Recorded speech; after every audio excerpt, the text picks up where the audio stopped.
wondering, how are we in a situation now where the younger generation appears to be identifying with the writings of a murderous fascistic terrorist?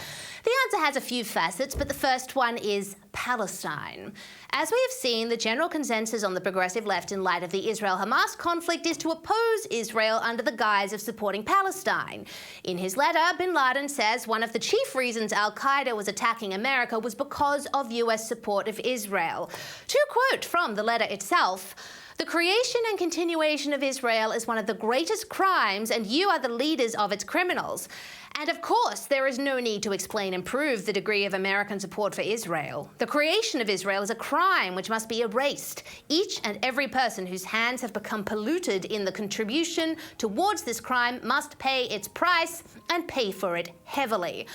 So, given the general tenor of the anti-Israel commentary coming from progressives, you can imagine how this part of the letter tickled the fancy of these Gen Z commenters who have no concept of how horrific that day was in September more than 2 decades ago because they weren't there to witness it.